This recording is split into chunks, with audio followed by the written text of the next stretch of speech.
Ano ba ang malaking multo mo sa buhay? Itong OKC Thunder, mayroon silang malaking multo. What if kanilang pinigilan ang kanilang front office na i-trade itong si Alperen Sengun sa Rockets at ito'y kanilang ginamit at kasama ngayon si Chet Holmgren, SGA, and Jalen Williams. Sa mga nakalimot lang dyan at baguhan lang sa NBA, alam nyo ba na ang OKC Thunder mismo ang nag-draft kay Alperen Sengun pero eternate din kaagad sa Rockets sa mismong draft night.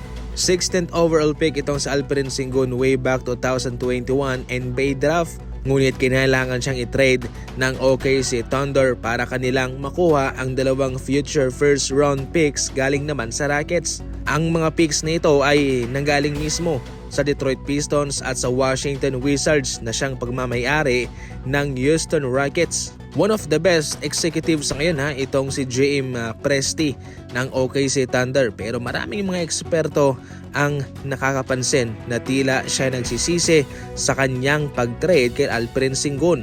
Sa mga punto ngayon ay naghahanap kasi ng mga asset, mga draft picks itong OKC Thunder para sa kanilang hinaharap, at considering na malaki din po itong value ni Alperen Sengun sa puntong iyon ay kanilang tinake advantage ang malakas na hatak niya sa ibang kupunan para siya i-trade. Sa ngayon nga mga idol ay nag-a-average na siya ng 20 points, 10 rebounds and 5 assists at nagde-demand na ng nasa 185 million na extension sa Rockets. Grabe Imagine meron ka pang Chet Holmgren at Sengun at meron ka pang Shai and Jalen Williams. Siguradong malakas na malakas itong OKC Thunder.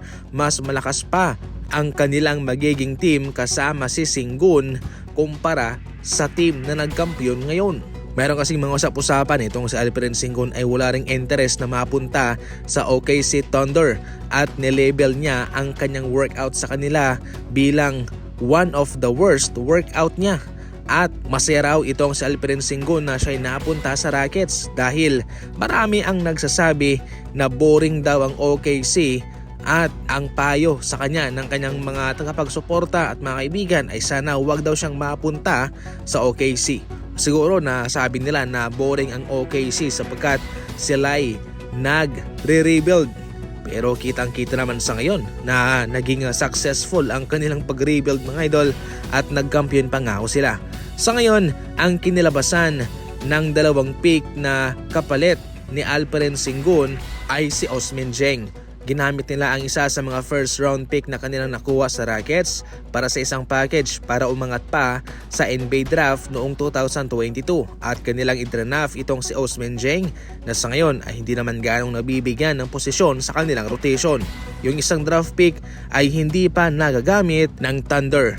Sa ngayon, mayroon daw pagsisisi itong si Sam Presti mga idol, pero gayon pa man ay hindi na masama ang kanyang desisyon dahil kahit papano ay nagkampiyon na sila. Pero so far imagine kung ano pang team ang kanilang mabubuo kung kanilang pinagkatiwalaan lamang si Alperen Sengun.